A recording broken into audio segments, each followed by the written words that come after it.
दोस्तों क्या बताए, जब खाने की दुख होती है तो कुछ नहीं होती है, कुछ भी बीमारी नहीं होती है। जब खाने पहनने ओढ़ने के सुख हो जाती है तो दुनिया की बीमारी लग जाती है। कहीं भूत प्रेत लग जाता है तो कहीं कुछ बीमारी हो जाती है। अलग अलग तरीके से इंसान परेशान। तो हेलो दोस्तों, नमस्ते। कैसे हो आप लोग? उम्मीद करती हूँ मस्त होंगे, स्वस्थ होंगे, अपने अपने काम में व्यस्त होंगे। तो दोस्तों, आप लोग के आशीर्वाद से, प्यार दुलार से हम भी मस्त हैं, स्वस्थ हैं। तो दोस्तों, आप लोग के थंबनेल और थोड़ा सा क्लिप देख के पता ही चल गया होगा कि आज हम किसके बारे में बात करने बैठे हैं, आप लोग से शेयर करने किसके बारे में। तो दोस्तों चलिए, ज़्यादा घुमाएंगे फिराएंगे नहीं, आ जाते हैं अपने मुद्दत पे। तो दोस्तों, पूनम दीदी की तबीयत बहुत ज़्यादा ख़राब है। इतना ज़्यादा ख़राब है, एक दिन रात में बहुत बहुत रो रही थी। ऐसे ऐसे गला ये सब ऐसे ऐसे दबा रही थी और मोनू भैया एकदम परेशान थे। तो पूनम दीदी का ऐसा लगता था कि अब भी जान निकल जाएगा, कि बचेंगे नहीं, ऐसी उनकी हालत कंडीशन हो गई थी दोस्तों।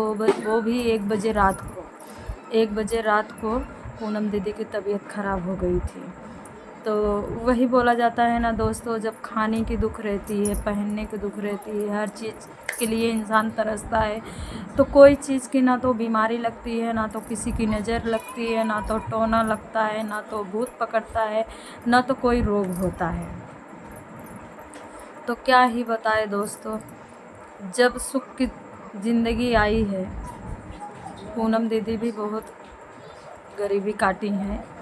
आज अपने टैलेंट से, उनके पास इतना अच्छा हुनर है, इतनी अच्छी टैलेंट है, इतना अच्छा डांस करती हैं और इतनी अच्छी बात भी करती हैं दोस्तों, और इतनी क्यूट भी लगती हैं। पता नहीं किसकी नज़र लग गई या ऊपर वाले को मंजूर नहीं है। और पूनम दीदी की तबीयत बहुत ज़्यादा ख़राब है। तो दोस्तों, आप लोग से हाथ जोड़ के रिक्वेस्ट है, मैं भी, माता रानी, ये भोलेनाथ, ये शनिदेव महाराज, ये भगवान, पूनम दीदी को जल्द से जल्द ठीक कर दीजिए। जो कुछ भी होगा उनके ऊपर, जो भी कुछ तकलीफ़ें होंगे, पूनम दीदी मोनू भैया के ऊपर से हटा दीजिए और ठीक हो जाएं, अपने परिवार में हंसते खेलते फिर वही चेहरा, वही नज़र आए।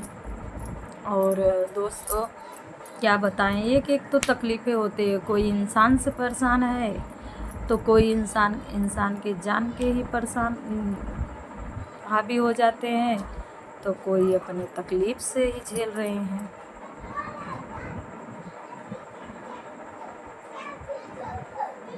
पूनम दीदी उस दिन 1 बजे रात को इतनी उनकी तबीयत ख़राब हो गई थी कि मैं वीडियो देखी, इतनी रो रही थी, चिल्ला रही थी। उनका वीडियो देख के मुझे रोना आ गया दोस्तों। क्या बताएं कि कितनी तकलीफ़ झेल रही हैं। अगले साल ऐसे मुझे भी हुआ था दोस्तों, हमारे दोनों किडनी में पथरी हो गया था। गांव में पथरी कहते हैं, मुंबई में स्टोन कहते हैं। स्टोन हो गई थी, पथरी हो गई थी। हम भी बहुत चीखते चिल्लाते थे, रात भर सोते नहीं थे दोस्तों। मेरे 2 छोटे छोटे बच्चे हैं।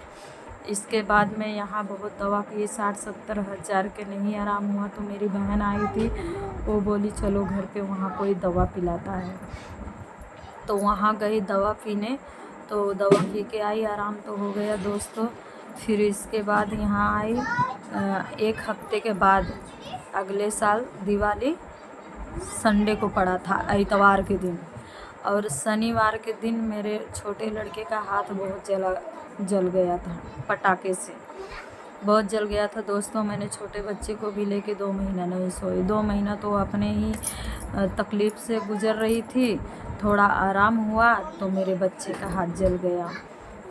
दोस्तों, मैं भी अपनी ज़िंदगी में बहुत तकलीफ़ें उठा रही हूँ और पता नहीं कब तक ऊपर वाले मुझे ऐसी ही तकलीफ़ उठाती रहूँगी। और खैर, जो तकलीफ़ मैं उठा रही हूँ, कल के हमारे बच्चे लोग ना उठाएं दोस्तों, क्योंकि तकलीफ़ जब मैं उठाती हूँ ना तो मुझे बहुत, तो दोस्तों हम लोग बहुत तकलीफ़ उठाते हैं।